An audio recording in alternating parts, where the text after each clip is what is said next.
Hey guys, so how are you? How are you doing? Are you coping well? I'm doing okay today, I think. Not too bad. Um, I'm filming a video today all about like budgeting for buying a house and like money and stuff like that because I thought it'd be quite interesting because I am a home owner. I don't own a house, but I own a flat. I bought the flat at the age of 26, which is like on my own, no help. I didn't do help to buy, I didn't do shared ownership, anything like that. I bought a studio flat, as it were. I haven't done any notes on this video or anything, but I'm just going to wing it. I managed to buy a home at the age of 26 without using any help from my parents, as in saving money and things.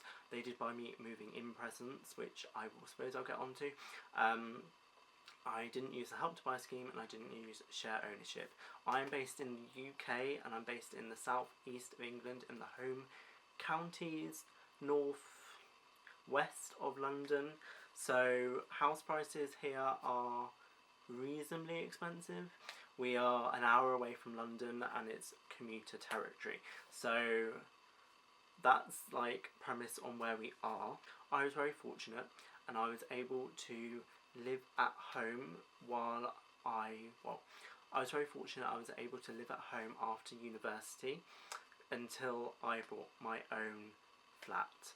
So for the first, I don't know, probably 3 or 4 years after living at home, I rented very reasonably off my mum and dad at, I can't remember how much it was. Probably might have just been like £150 a month or something. Very basic, I know, which I'm very fortunate enough to do, that they allowed me to do that and save up. But the first thing I bought after leaving uni was a car. It was a Vauxhall Corsa 2004 and I paid I think between £1,600 and £1,800 for that. That I bought using the money that I earned while having a summer job at uni and after uni. So I worked at a charity and they used to take on people who were doing their A-levels, GCSEs and stuff in the summer holidays and at university, and paid them to do work very nicely, like half a day, sometimes a full day. And so I used the money from that to buy my first car. They very nicely and kindly, the summer holiday after uni, they allowed me to continue working up until like October time. Then I got my first full-time job after that, which I saved money from them, and I used that to buy a newer car, which was like brand new, off the bat. I like off the shelf, not really off the shelf, but I got to choose what I wanted, like colour and everything, and I think that was about a year after I started that job, a year and like 4 or 5, maybe a year and a half after I started that job. I bought that car. I put a down payment of, I want to say 4 or 5 grand for that, and I paid for it in instalments of £179 a month, I believe it was, and then I had to pay just under £6,000 at the end to buy it, which was 3 years later. So that was it was 2 years ago now. So in 2018 I paid the car off. So in 2015, because it was a 15 plate, I bought that. So actually no, I bought the car because I started my first full-time job in 2014, and in March 2015 I bought that car, which was a Toyota Yaris. Still got it now. Like brand new, original retail price was 16 grand, but I bought it on finance basically and paid it off in 2018. And in 2019 I bought my first flat, which is where we are today. So between my first full-time job, I was saving, when I bought that, I saved money for a down payment on deposit on a new car, which I obviously spent in 2015, and then from 2015 I was saving to buy that car at the end of it, and also saving for a flat. So I had to save £6,000 for the car, and then I saved more money for the flat. I was very lucky in a position that I could most months put away between £500 and £1,000 away while I was living at home and at my last job and the job I am in now. When I was living at home, I could put that money away. I do have quite a bit of a shopping habit, so I probably could have saved more money in that time and got a bigger deposit maybe, or got on the property ladder sooner, but saving between I saved between £500 and £1,000 every month. Some months I didn't save any, so for example, my car insurance used to be around £550 to £600 for the year, and I always like to just do that in one hit and pay it straight away. So I think mine's in June or July, I used to do that, so that was like 1 month gone. And then I also had to pay for petrol and stuff on my car, and then at Christmas I didn't put any money away because I was buying Christmas presents, and I used to go a bit over the board on Christmas presents, which obviously I have to rein back now, and I did last year I think. But so I saved, it got to, when was it, in March 2019ish, I saved had £20,000 in the bank as a deposit for a flat, which is when I was kind of looking at flat hunting, and I found this place in April of 2019, and I put an offer on. So I won't tell you how much exactly this was, but I put down a deposit of £18,000 on this flat, and I managed to get a mortgage at it. I'm not going to tell you how much I earn either, I know, but because would you like someone to ask you how much you earn? But I managed to get a mortgage for the rest of the money that I needed, and I also had £2,000 at the end of the 18 grand. I would always suggest, because I went to a financial advisor, which was very helpful, and the one I used anyway, he doesn't charge. Like, he recoups his money from the mortgage companies. They must give him like a commission or something, and that's how he earns his money. So I went to him. I would strongly recommend, if you can and if they're free, going to a mortgage advisor. This mortgage advisor rented a desk in the estate agents which was the one I bought my flat through. He was very good. My brother had used him previously. He I went first originally to see how much I could borrow, and then from that, when I actually put an offer on the flat, he went through what mortgages I could, and he was very thorough, very good. He was really down to earth and everything, and he was just easy to talk to, simpled everything, which was really nice, but very helpful. And so when my offer was accepted, I put in the asking price, and I asked him to throw in the white goods, which he did, the person who was selling. And so I went to the mortgage advisor, told them this is how much money I have got, and you have to prove how much you earn, so you need to print off bank statements and show letters and stuff. So did that, and he said don't put the full amount down. He was telling me just to put 16 grand down, but I wanted to put 18, because originally I was going to put 20, but I would suggest not doing that, because you need money for fees and stuff like that, and if you're going to get a bigger house or stuff, stamp duty. This hadn't had stamp duty on it, because it's not it was below the threshold is what I'm trying to say. So yeah, because you've got estate agent fees, and solicitors fees are expensive, so always budget for that. But he said originally go for 16, I said 18, and I used the rest. I think it was around 1,500 for solicitors' fees, I think, and the rest I used to buy stuff with, and I was saving other money as well in between the time of putting the offer in and then actually getting into the house or flat. But yeah, he went through all the different mortgage things, and he was like filtering stuff because obviously got a good knowledge, and he got me a mortgage. I'm going to look at the phone. So he got me a mortgage. Well, I probably could get it myself, but it was it is £311-ish a month, and because he's got a whole database that he can trawl through, he managed to tick boxes and stuff and do that. I would really recommend going to a mortgage advisor, and he managed to get me a £500 cashback as well, which was really nice. So yeah, £311-ish is what I pay for my mortgage a month.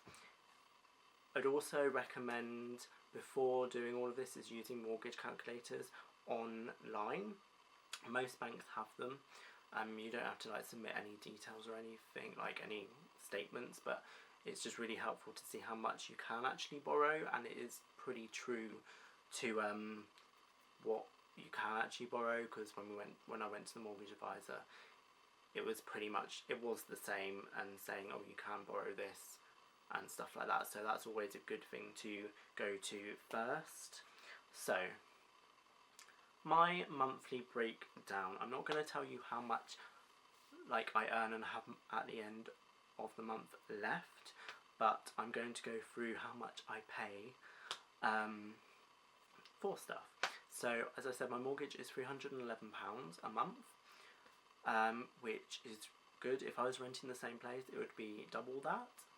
I have to pay a ground rent and service charge to the property owner, because I'm in a block of 8 flats. There's 4 on one side, 4 on the other, 4 upstairs, 4 downstairs, and someone owns the whole building, I guess. Even though I own the flat, I don't know how to explain it. I have to pay ground rent and service charge, which is around £153 a month, which is quite expensive, but it's not.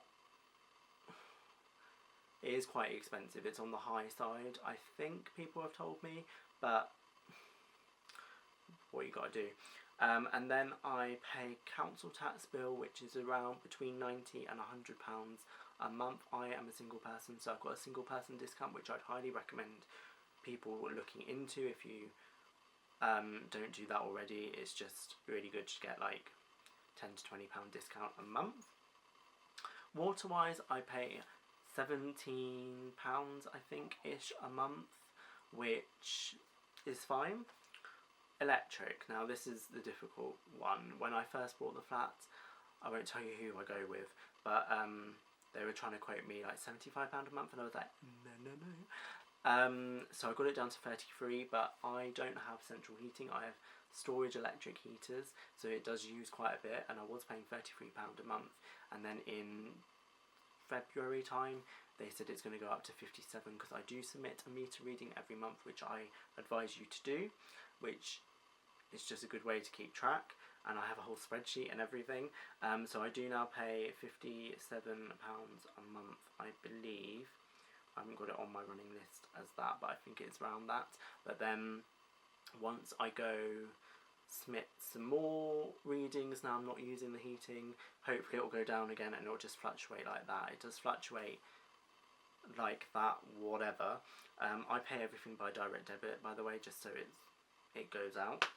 After that, I pay £18 for broadband, because I have 4G broadband. I was going to go with PlusNet, and I'd highly recommend you don't, because they are not, customer service and everything is not great. And yeah, the engineer was going to come, then he actually didn't. I had one booked and just didn't turn up, and my dad spent the whole day waiting in my flat for them to come. And there is a phone line into this flat, but they'd have to drill another hole through the wall and stuff like that, and I was just like, no. I went into Free, which is where I get my broadband from, and because I was looking up mobile broadband, and was like, I have to have broadband. How can I not have the internet?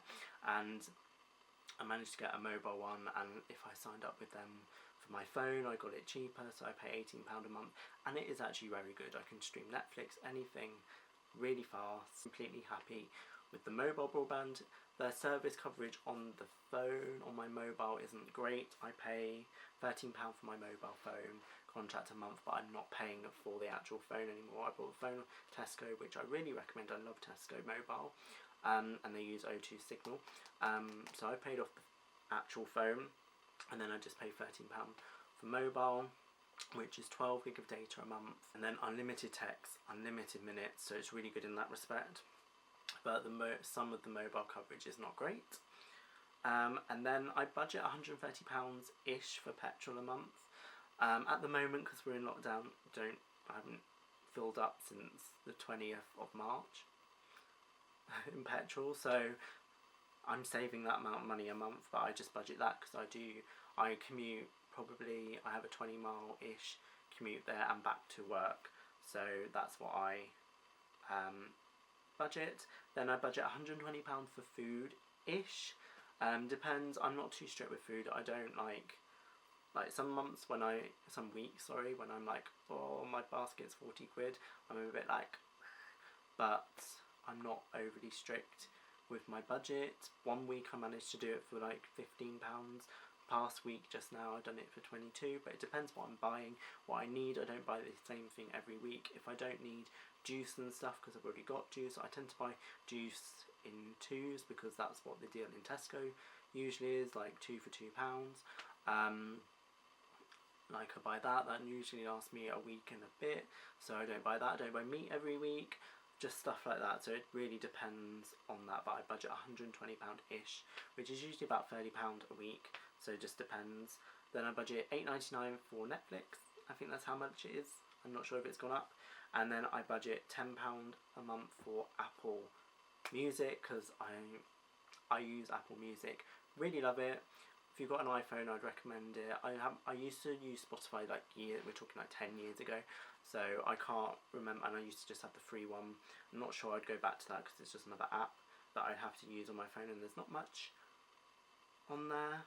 So yeah, that's how much I budget, which comes to about £910 to £930 a month-ish. So that's not too bad, and it leaves me some money for saving and just non-essential purchases. What is the term I'm trying to think of? Not like play money, but like, I can't think of the term right now, but it just leaves me that buffer as well. Yeah, so I hope that was helpful. That's how much money I spend on my monthly outgoings a month, and then some months I'll have, like this one just gone, I had my breakdown cover, I'll have my car insurance one month, I'll have the home contents insurance in 1 month, which will be coming up, I'll have TV license. August I think is going to be an expensive month.